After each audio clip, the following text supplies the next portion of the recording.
Okay. All right, you guys. So yeah, I think oh, hang on one more second. Close that down. Anyway, so yeah, I think you guys you're off to a really good start with polynomials, and we're going to continue to practice. We're going to put all those factoring techniques together eventually, and you're going to be able to look at a polynomial and you're going to know how to do it. So that'll be coming up in a few weeks, something you have to look forward to. So all these little tools you guys are learning, it's going to help with that in the end. So let's look at what we're going to do today. So I'm going to, check on your progress. So, oh, yes. So Miss Doran was very sick the last week. Air is important to lungs. Yes, yes. In fact, air is important to life. Actually, we cannot live without our air. So that is true.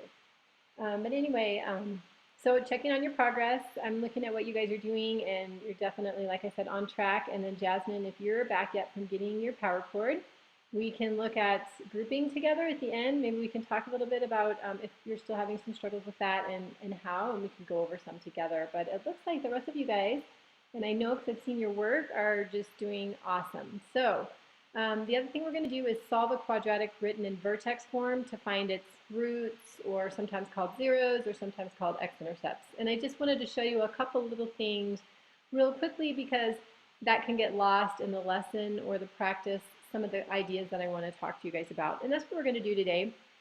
The important information for passing quarter three, same as before, and I think I told you guys that Steve and Kenny is available on Tuesdays and Fridays at Central, so just make sure you're taking advantage of him because I know he does really well with the tutoring, and he's very helpful. So, and those are the days that Mrs. Chaqua and I are not there, so you guys will get math every day of the week if you need it. And then, again, this is just here to remind people, but you guys are very good about being proactive, so, and you do tend to work each day and stay up to date. So very nice job, everybody. Okay, so let's answer this question. So in your notepads, you can just return underneath what you've already done. What I want you guys to do is tell me how many roots or zeros or x-intercepts, however you want to call them, does a quadratic typically have? So what do you guys remember? What do you think? How many roots or x-intercepts? So yeah, go ahead and just type that. Very nice. Let's see. You already have an answer. I don't know if Jasmine's back. Brianna and David, what do you guys think? How many roots? How many intercepts? And I don't know. I think this is we will go over this in a lesson coming up. But earlier on, I believe it was last quarter, we explored this a little bit. So okay, good. Brianna, anywhere from 0 to 2. Emma has 2. Jasmine is back, so 2. You think? Okay. All right, so you guys are pretty much unanimous about 2, and Brianna has 0 to 2, and I know why you're saying that, Brianna, and that's really good, and that's kind of an advanced idea because you're thinking of maybe imaginary non-real roots. You would have 0 real roots in that case. But basically, you guys are right on. It has 2 roots because it's raised to the second power, so we always are going to have 2 roots. And that's what I want you guys to think of when you're solving these quadratic equations in vertex form, because you should always get 2 roots. So I'm going to do the first one, and I'm going to show you what I mean by that, and then I'm going to have you guys do the second one. And then this will just be something that I want you guys to think about when you're solving that this week. A lot of times people solve these and they just get one answer, but that doesn't always make sense. You should have 2. So if I look at this first equation, let's actually get a good color here. If I'm going to solve this, what I want to do first, my first step is always to isolate the parentheses with the squared term. So isolate that. I can't take anything out of there. I can't do anything with that until that's all by itself on one side of the equation. So the way to do that is to move this 25 to the other side. Notice one other thing that I have with this first one, the way it's set up. It's set equal to 0. And if we think about why that is, we're finding the roots, which are the x-intercepts, and y is always 0 on the x-axis. So we always set it equal to 0 unless it's already set equal to a number like our second equation. So anyway, I'm going to move the 25 over. like we would normally do. And so we get 25 is equal to x plus 3 squared. All right, you guys. Now let's see who knows. So what I want to do is I need to get rid of those parentheses. I need to get rid of that squared term. So hi, Donovan. It's okay. It's not a problem. I'm just glad you showed up, actually. Very good. So yeah, if you want to pick a notepad, you can. We're just kind of in the middle of, actually, you didn't miss too much, so you're in good shape. But anyway, you guys, so how would we get rid of that squared? Does anyone know?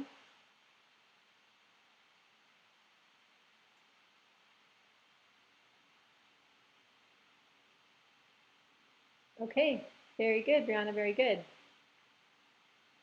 All right, how about this, you guys? Anyone who knew that, oh yeah, because Emma's got it too. So you're saying square it. So would you square it, Emma, or would you take the square root? Brianna said to take the square root, and you said square it. And so you mean actually take the square root, which is what I thought you probably meant, actually. So Jasmine, does that, and David, when they say that, does that sound familiar to you guys? Yes? David, how about you? And Donovan, I know you're out there. I'm just giving you a second to catch up. So David, you can also type in the chat if you want to, but I just want to see if you guys remember, we haven't really done a lot with solving. So I just was kind of curious. It looks like Brianna and Emma right away, and Jasmine gets that. So I didn't know, David, if you did or not. Oh, Emma, again. Oh, it's the reading. So Emma, do you have the reading every Tuesday by any chance? Because I'm assuming you probably do. Every Tuesday at 1:35. Oh yeah, every Tuesday at 1:35. Okay, well, we should be in good shape. Oh, it takes you 10 minutes to get there. Oh yeah, yeah. Okay, well, you know what? Actually, after this first problem, you'll probably be in good shape. You'll understand what's going on. So let me go ahead and finish that. And so yeah, David, you're right. Take the square root. Okay, so you guys, I think you're all pretty much on the same page. Take the square root. And everybody would take the square root, but let me show you what happens here when I do that. If you take the square root of 25, your first impulse is to say just 5. But anytime you take the square root of something, you could get a positive 5 or you could get a negative 5, right? 5 times 5 is 25 and negative 5 times negative 5 is 25. So whenever you take the square root of a number, there's really two answers, which makes sense, right? Because we said two roots. So let's write, we have now two equations. So we have positive 5 equals now x plus 3, and we have negative 5 equals x plus 3. So once we take the square root of something, we can break our equation down into two equations. And I just want to make sure that's not lost on you guys when you're solving that this week. So we can go ahead and continue to solve. In this first one, all we would do is subtract the 3. Let's just move this one down a little bit.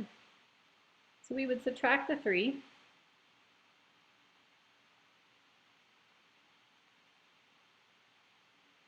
And we would have, let's see, wait, we would get 2. So our answer for the first one is 2. That's one of our roots. And then on this one, we would also subtract 3, but we're subtracting 3 from a negative 5, so we would end up with a negative 8 as our other root. So in this quadratic, we would know that it's going to intercept the x-axis twice, once at 2 and once at negative 8. Okay, very good. So what I want you guys to do then is just kind of show me that you have a concept, that you understand this. See if you can solve this second one and tell me what two answers you get. So you can write it in your notepads if you like, or you can write it on a piece of paper. I'm going to give you guys, I'm just going to time it just to make sure we don't take too long. How about 2 minutes? So just try this last problem. And Emma, I totally understand if you got to get going. It's not a big deal. But this is going to be our last problem. So give this a try.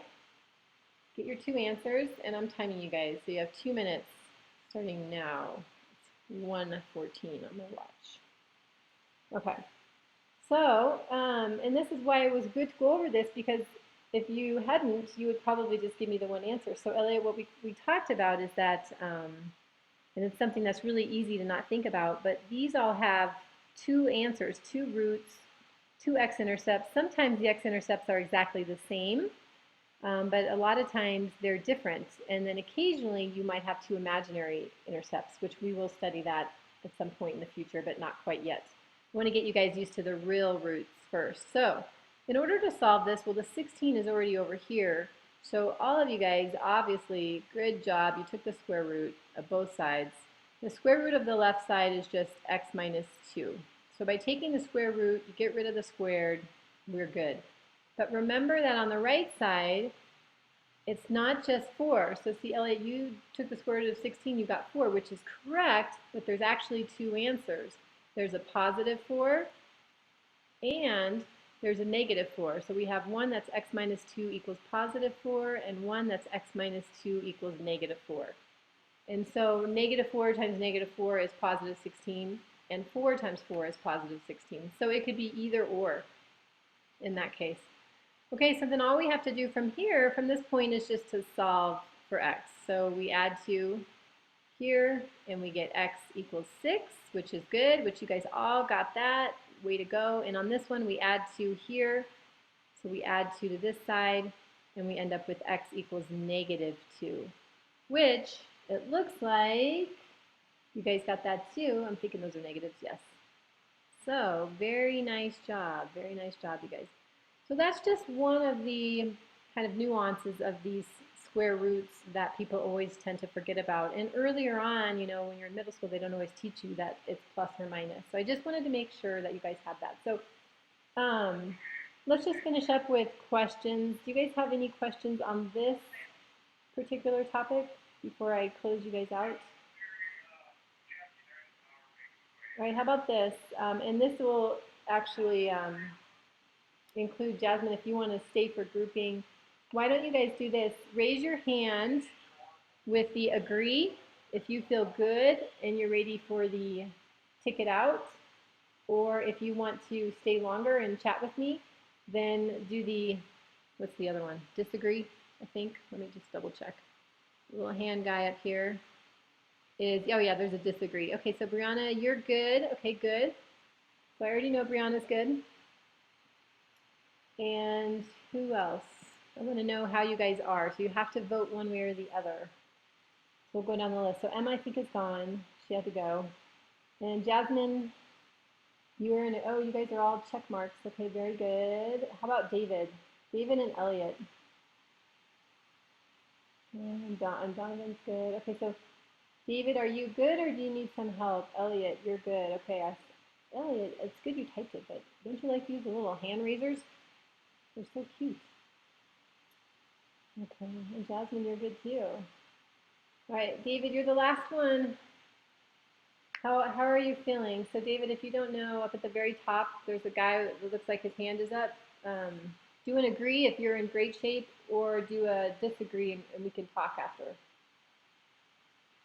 Ah, you have an agree check mark. Okay, very nice. All right, you guys, well, thanks a lot, and thanks for all your hard work, too. You guys are working really hard this quarter, and I think we're going to have some great grades. So keep it up, and I will see you guys next week.